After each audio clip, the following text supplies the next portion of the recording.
नमस्कार साथियों, Raj student study point YouTube channel पर आपका हार्दिक स्वागत है। अब तक हमने सारे पशुओं की नस्लें पढ़ी, फिर अब सूअर और मुर्गी के बारे में थोड़ा सा जान लेते हैं। ठीक है, सूअर का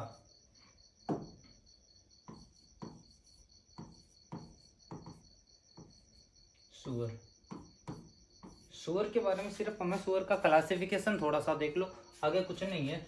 सूअर को सिर्फ मांस पर्पज के लिए पाला जाता है, इतना ही जानना। सूअर की नस्लों के बारे में हमारे लिए इतना इम्पोर्टेंट नहीं। सूअर का जो जगत है वो एनिमेलिया, संघ है वो कॉर्डेटा, गण है वो एरेक्टियोडेक्टाइला।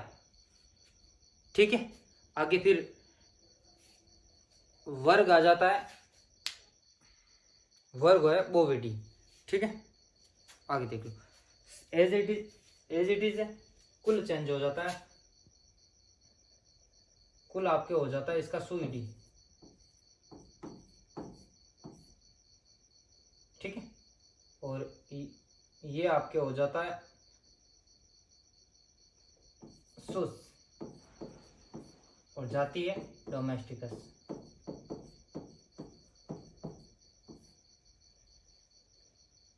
सुइडी क्या है?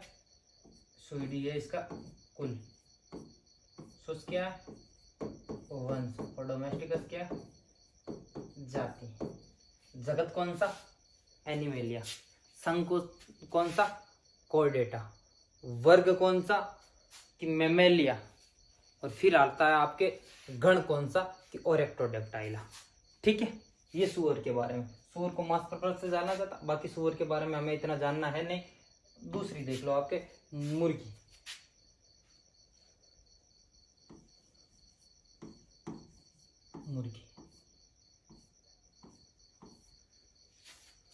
मुर्गी का वैज्ञानिक नाम क्या है? अभी हालांकि नाम आएगा गैलस।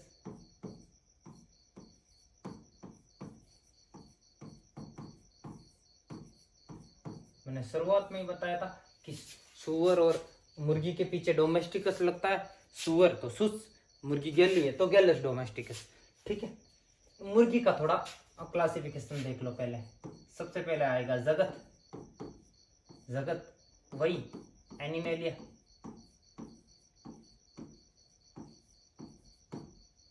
फिर आपके आता है संघ,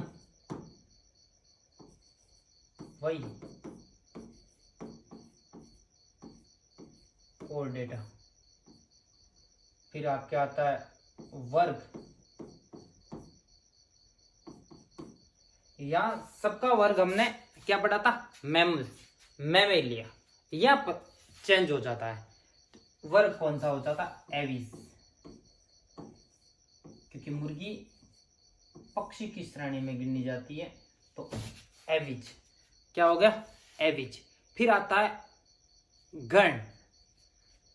गण फिर क्या आता है? गण।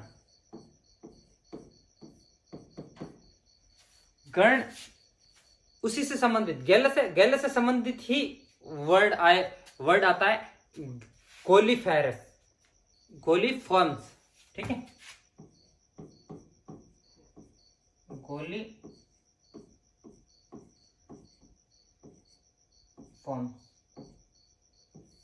गोलीफॉर्म्स, ये इसका गण माना जाता है।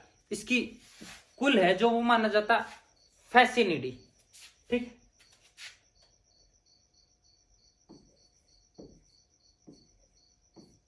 कुल कौन सा होना? फैसिनिडी। मुर्गी फैशन भी करती है, इसलिए फैसिनिडी।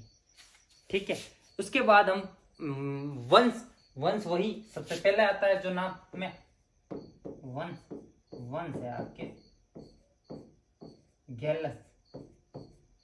फिर आपके आती है जाति। जाति वही जो नाम के पीछे आती है। पीछे क्या आता है? डोमेस्टिकस।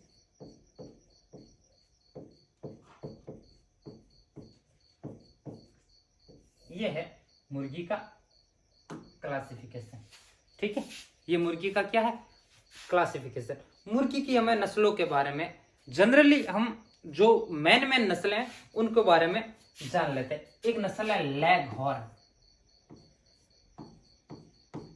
Leg horn.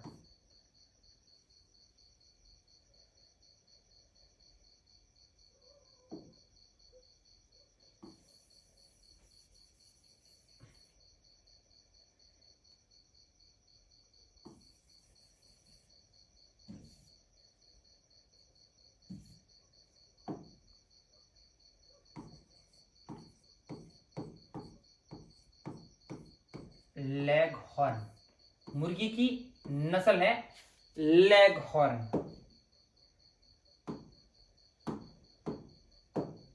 मुर्गी की नस्ल कौन सी है?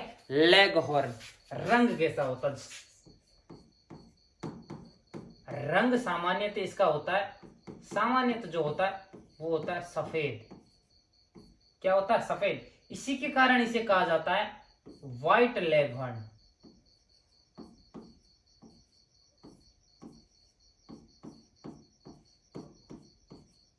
White leg horn.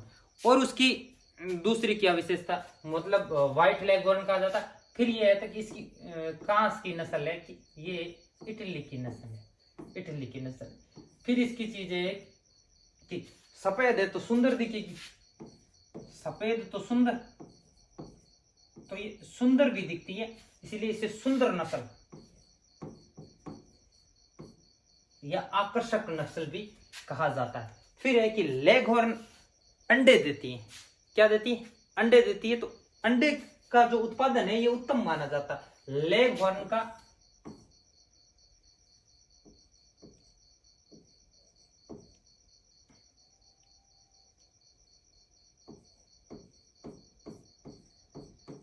अंडा उत्पादन है वो है उत्तम।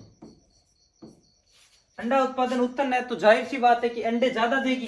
तो अंडा उत्पादन है इसका लगभग 350 प्लस, 350 प्लस पर ईयर।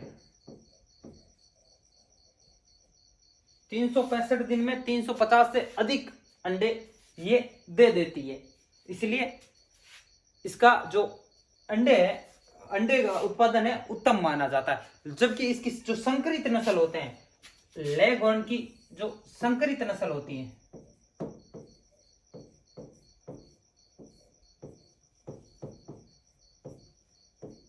वो लगभग 400 प्लस अंडे दे देती है, 400 प्लस अंडे दे देती है। ये लेग हॉर्न के बारे में देख ला। एक लेग हॉर्न के सर पे जो कलंगी होती है वो लाल रंग की होती है, एक इसका देख लेना, ठीक है।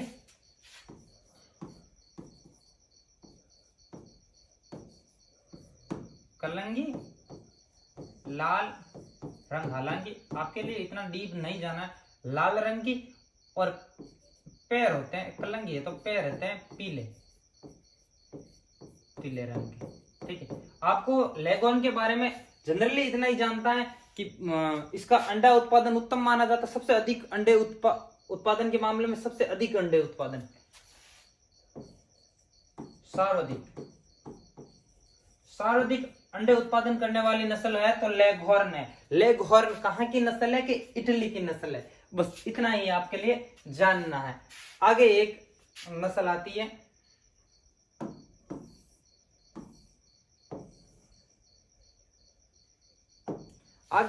आती है आपके असील।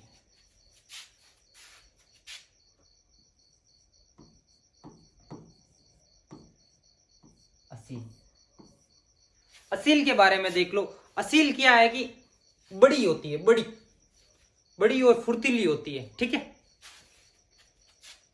बड़ी होगी, बड़ी ताकतवर और फुर्तीली। ताकतवर आदमी हमेशा ऐंठ के चलता है, तो ये ऐंठ के चलती है। तो इसकी चाल, इसकी जो चाल है शाही चाल,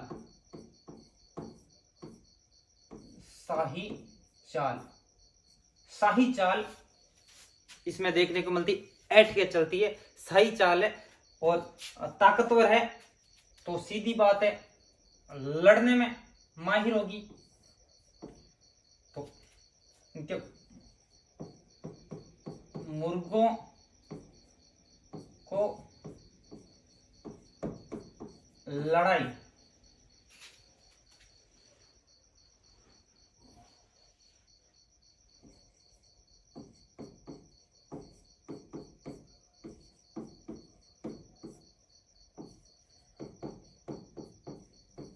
टीवी में देखना, या यूपी साइड में क्या है कि मुर्गों की लड़ाई करवाते हैं आपस में। तो ये लड़ाई के लिए मुर्गों को पाला जाता है, और प्लस लड़ाई है, लड़ाई करती है तो लड़ाकू नस्ल, लड़ाकू नस्ल। असील ताकतवर होती है, शाही चाल होती है। चाल यदि किसी की अच्छी होती है तो वो असील की होती है, ताकतवर फुर्तीली होती है। तो इस कारण उसके मुर्गों, यदि लड़ाई में कौन से मुर्गे काम में लिए जाते हैं कि असील नस्ल के मुर्गे हैं जो लड़ाई में काम में लिए जाते हैं, और ये एक प्रकार की लड़ाकू नस्ल है। आपको यदि ऑप्शन में पूछ ले निम्न में से कौन सी लड़ाकू नस्ल है, लेगहॉर्न, असील, कड़कनाथ, चैतगोंगा ऑप्शन में देते हैं तो असील राइट होता है। ठीक है। और असील में एक चीज होता है, मातृत्व गुण। मातृत्व गुण ज्यादा, इनमें मां का गुण भी ज्यादा होती है। तो मां का गुण ज्यादा होगा तो अंडों को ज्यादा सहेगी, अंडा सहना।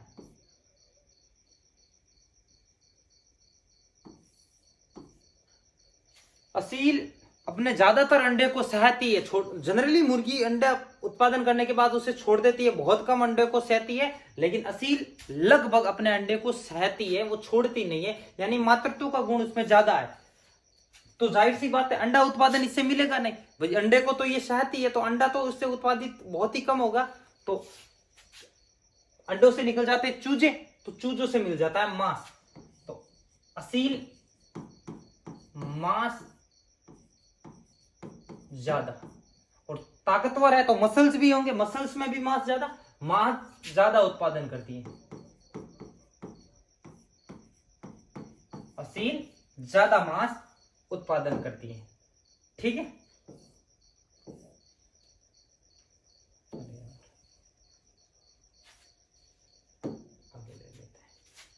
आगे जो आपके नस्ल है वो है कड़कनाथ।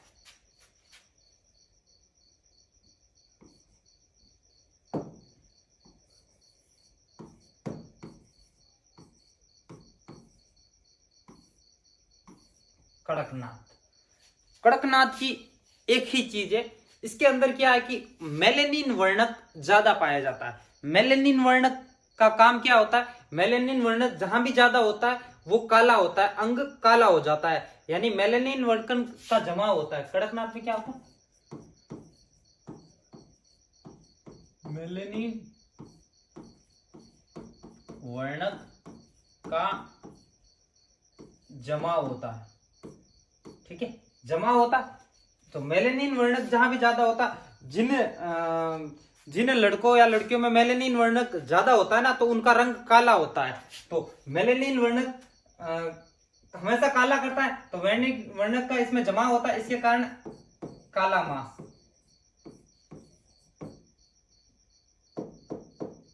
जमाव के कारण मांस का रंग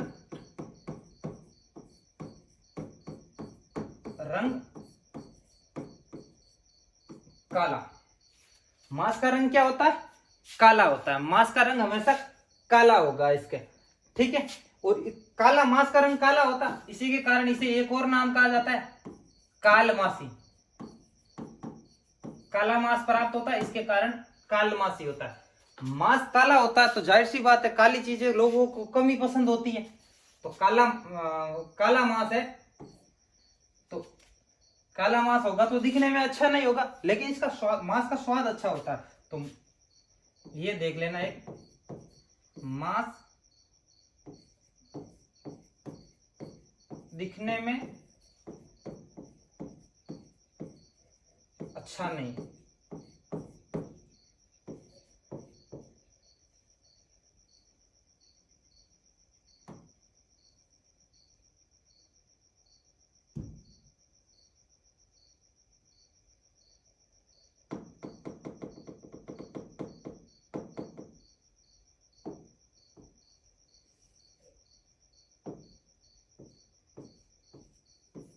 परंतु दिखने में अच्छा नहीं होता, परंतु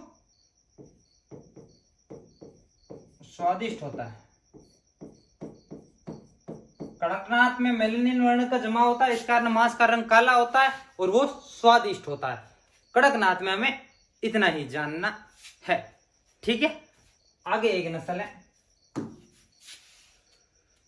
चीतागोंग यमले। हालांकि ये आपको इतना नहीं जानना है, फिर भी देख लो।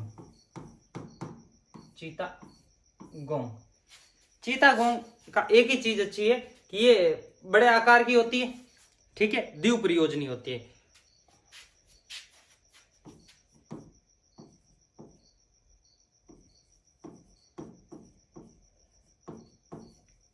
द्विप्रयोजनी नस्ल, द्विप्रयोजनी नस्ल होती है चीतागोंग। ठीक है, मतलब मांस प्लस अंडा, बड़े आकार की।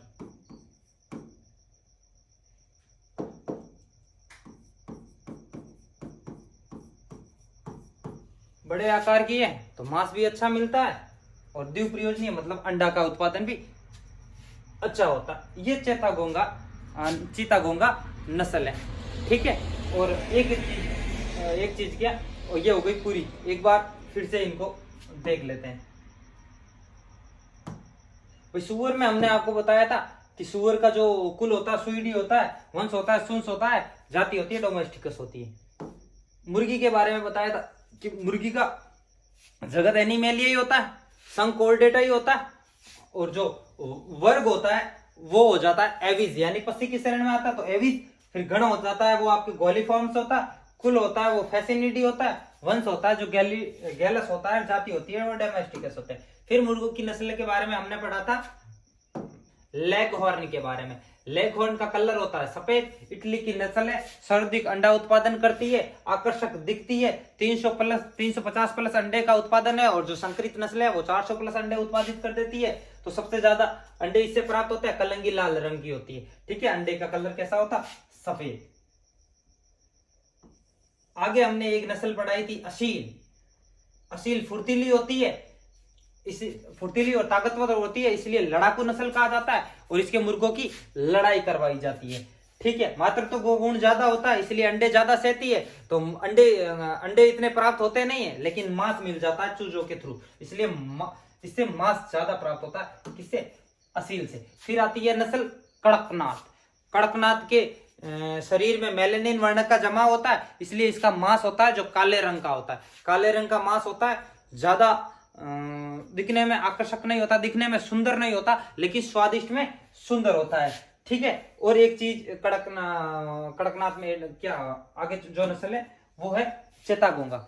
चेतागोंगा नस्ल है। चेतागोंगा में क्या होता है कि बड़े आकार की मुर्गी होती है, तो बड़े आकार की मुर्गी है तो मांस मिल जाता है अच्छा, और ये द्विप्रयोजनीय नस्ल है, इसे मांस और अंडा दोनों अच्छा मिल जाता है। ठीक है, आगे देख लो।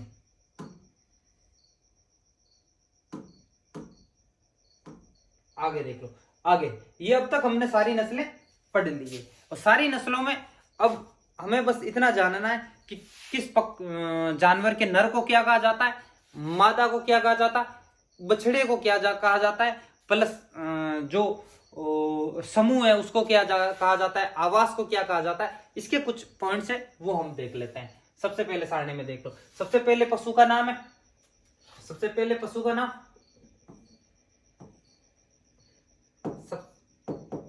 सबसे पहले पशु का नाम, फिर वयस्क को क्या कहेंगे, नर को, मादा को, नवजात को, समागम क्रिया यानी कि जो इनकी जो मैटिंग होती है, मैटिंग की क्रिया क्या होता है उसको क्या कहेंगे, प्रसव की क्रिया यानी ब्याने की क्रिया को क्या कहेंगे, प्लस समूह को क्या कहेंगे। देख लो, सबसे पहले गाय का देख लो। गाय के वयस्क नर को क्या कहते हैं, सांड, सांड कहते हैं। वयस्क मादा को गाय कहेंगे, नवजात को कहेंगे बछड़ा या बछड़ी, काहब कहेंगे इंग्लिश में। याद रख लेना, इंग्लिश शब्द याद रख लेना, इंग्लिश शब्द से ही पता चलेगा कि कौन सा उत्तर सही है, हिंदी में गड़बड़ हो जाएगा।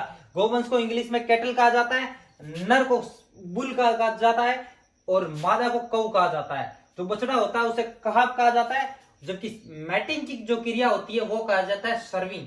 मैटिंग कहते हैं सर्विंग, और प्रसव की क्रिया को कहा जाता है काल्विंग। काल्विंग भाई काफ होता है बछड़ा, तो ब्याने की प्रक्रिया है वो काफ विंग काल्विंग, ठीक है। समूह को कहा जाता है हर्ड।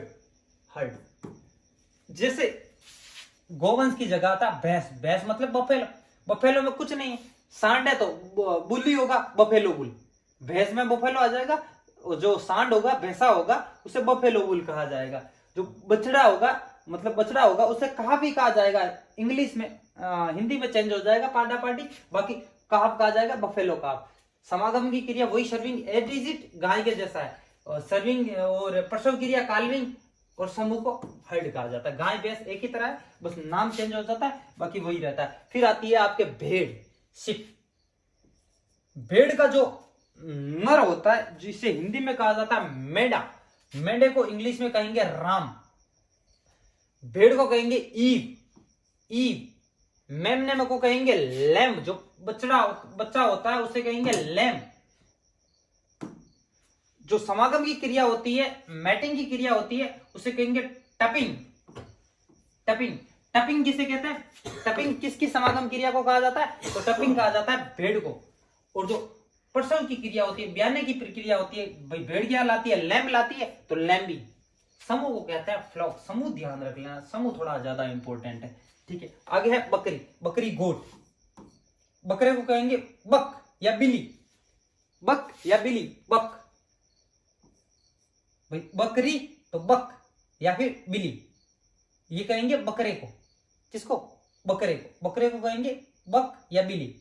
फिर बकरी को कहेंगे गोट, गोट कहेंगे, और या कहेंगे नानी। बकरी क्या? नानी। बच्चे को कहेंगे किड, किड। समागम की क्रिया सर्विंग। सर्विंग किस किस की है? कि भाई गाय भैंस बकरी, ठीक है। प्रसव क्रिया किडिंग, भाई किड पैदा करती है, किड तो किडिंग। नवजात का जो नाम है उसके पीछे आईएनजी फॉर्म लगा के प्रसव क्रिया बना दी जाए, ठीक है। समूह को कहेंगे ट्रिप। भाई गाय भैंस का हर्ड, भेड़ का गाय भैंस का हर्ड, भेड़ का फ्लोक, और बकरी का ट्रिप, ठीक है। फिर आता है घोड़ा, हॉर्स। घोड़े को कहेंगे स्टालन, स्टालियन, स्टालियन या स्ट्रूड। घोड़े को कहेंगे, घोड़ी को कहेंगे मेयर, और नवजात को कहेंगे फॉल, नवजात को कहेंगे फॉल। तो समागम की क्रिया कवरिंग, कवर करती है, घोड़ी कवर करती है तो कवरिंग। आगे देख लो, फिर फॉल है बछड़ा, तो प्रसव को क्या कहेंगे? फॉलिंग। ये देखो फॉलिंग। जबकि जो समूह होता है उसे कहेंगे हर्ड या पैक। हर्ड भी कहते हैं, हर्ड, और दूसरा पैक कहते हैं। पैक है जो सब इंपॉर्टेंट है। घोड़े को क्या लगाया जाता है? पैक। तो घोड़े का समूह पैक। और समागम की क्रिया मतलब घोड़ी क्या करती है? कवर। तो समागम की क्रिया जो मैटिंग की क्रिया है वो होता है कवरिंग। बछड़ा होता है फॉल, तो भाई ब्याने की प्रक्रिया को फॉलिंग, ठीक है। घोड़ा स्टालियन, और घोड़ी को कहा जाता है मेयर। फिर आता है कुत्ता, कुत्ता कुत्ता, कुतिया को बीच, और कुत्ते के जो बच्चे होते हैं, सॉरी बच्चे नहीं, कुत्ते के जो बच्चे होते हैं उसे कहेंगे पप्पी, पप्पी। और जो समागम की क्रिया वो कॉपुलेशन। ये थोड़ा सा अलग है, बाकी सबका सेम है। इसका समागम की क्रिया है कॉपुलेशन, और ब्याने की क्रिया को वे कहेंगे वेल्पिंग, वीपिंग, वीपिंग, ठीक है। वेल्पिंग या वीपिंग, ठीक है।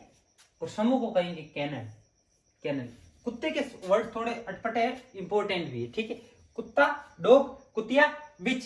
जो बच्चा होता है पप्पी, और जो मैटिंग की क्रिया होता है वो है कपलिंग, सॉरी कॉपुलेशन, कॉपुलेशन। और जो प्रसव की क्रिया है वो है विल्पिंग, और समूह को कहेंगे कैनल। आगे है सुअर। सुअर के जो नर को कहते हैं बोर, सुअर, नर को बोर, और मादा को शॉ। बच्चा होता है जो उसे कहेंगे पिगलेट, पिग का बच्चा पिगलेट। समागम की क्रिया होती है कपलिंग, कपल। सुअर सूरी कपल, तो समागम की क्रिया कपलिंग। और ब्याने की क्रिया घोड़े की फॉलिंग है, सुअर की फरोइंग, फैरोइंग, ठीक है। फॉलिंग, फैरोइंग। और जो समूह को कहते हैं ड्रॉ। घोड़े का पेक, सुअर का ड्रॉ, और भेड़ बकरी गाय का सॉरी गाय भैंस और बकरी का हर्ड और इसका फ्लॉक है भेड़ का। ठीक है,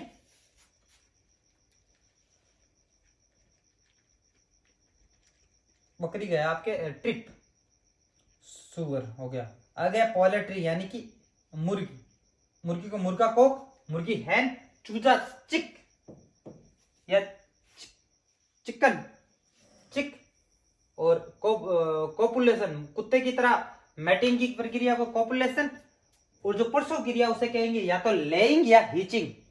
लेह या हीचिंग मतलब अंडे को निकालना लेइंग कहते हैं, अंडे को गर्भ से निकालना लेइंग कहते हैं, और हैचिंग का मतलब होता है अंडे को सहना, अंडे को सहना हैचिंग कहते हैं। ठीक है, समूह फ्लो याद देख लेना। हैचिंग का मतलब होता है, हैचिंग का मतलब होता है अंडे सहना, अंडे सहना, और लेइंग का मतलब है अंडे देना,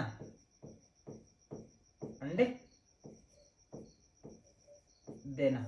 अंडा जब निकलता है तो उसे कहेंगे लेइंग, और अंडे को जब सेकने के लिए मुर्गी उसके ऊपर बैठती है तो उसे कहेंगे हिचिंग। ठीक है, आज की शब्दावली में इतना ही। नस्लों का जो टॉपिक है वो पूरा हो गया। आगे हम नेक्स्ट टॉपिक लेंगे, वो लेंगे आपके नेक्स्ट टॉपिक लेंगे वो लेंगे आपके कृत्रिम गर्भाधान। ठीक है, तब तक के लिए धन्यवाद, धन्यवाद। बने रहिए हमारी क्लास में। ठीक।